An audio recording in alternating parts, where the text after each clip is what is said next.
Well, we have a brand new product here at ABC News to bring you. Jake Tapper's Political Punch. You know the blog. Now watch the webisodes. The first one includes some exit interviews, including one with Congressman Bob Inglis of South Carolina, who lost his Republican primary. Take a look.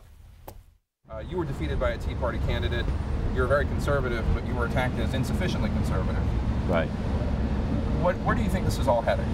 Well, actually, I don't think my opponent is really a Tea Party candidate. He was benefited by that, but it's basically, if we can make that energy into credible energy, it's going to be very helpful to the country. But the question is whether we're going to get beyond scapegoats and to solutions. It's not enough to establish scapegoats, you know, to blame, for example, all the deficit problems right now on the president.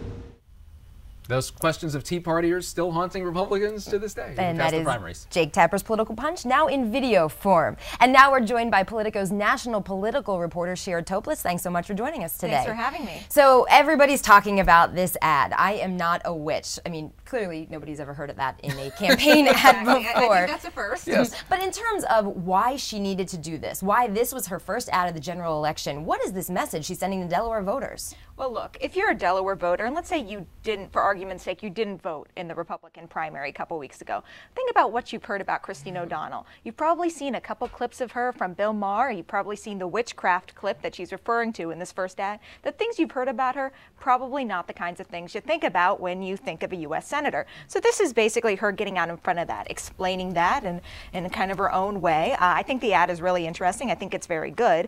But it's notable that she's wearing all black in it, and the music's just a little bit spooky. It is, and it's interesting. Although there's sort of a theme of these ads. Right. Exactly. It's Halloween season. We love this. We love this. She obviously needs to reintroduce herself to people in a major way. But you still see this Tea Party energy just washing back over Republicans. We saw this poll today. People have more negative perception of Tea Partiers than they did a couple of weeks ago. It seems like Republicans still have this very kind of tenuous relationship with the Tea Party crowd. Oh, it's a love-hate relationship, I think, in a lot of ways, especially with Republicans in Washington. You know, they love the energy that it brings to them, but they hate the problems it causes them in primaries and dividing their party. Absolutely a love-hate relationship. And I think it's interesting, the ad. You see kind of a calmed down Christine O'Donnell. I hate to use the term mini makeover, but, you know, you see her, she doesn't have the same kind of spunk you see on stage when she in her announcement speeches or anything like that. Do Democrats have a little bit more of a bounce in their step, maybe post-Delaware and also with the generic ballot numbers we're seeing? Are you detecting kind of a little bit of optimism emanating from some dark corners? I think there's definitely optimism on their part. Right now they're telling us, all of the Democratic sources I'm talking to are saying, well, it's going to be bad, but not nearly as bad as you think it is. That's kind of the tagline. It's not going to be a bloodbath, it's just going to be a little messy.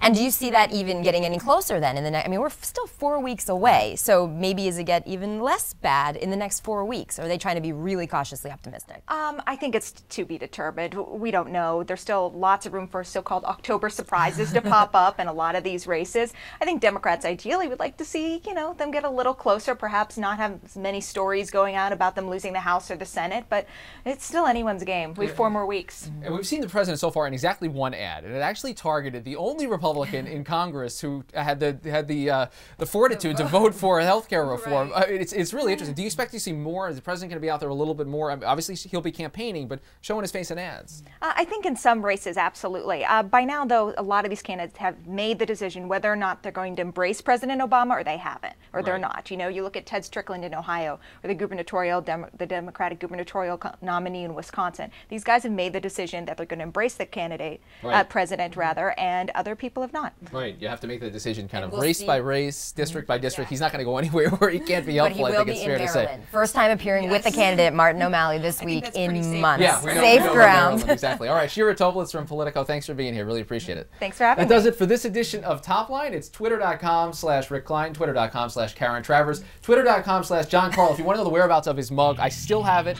holding it hostage until he comes back here on the set with us. We're taking good care of it, though. Thanks I don't for know about tuning in. that. I might break it again. Who knows?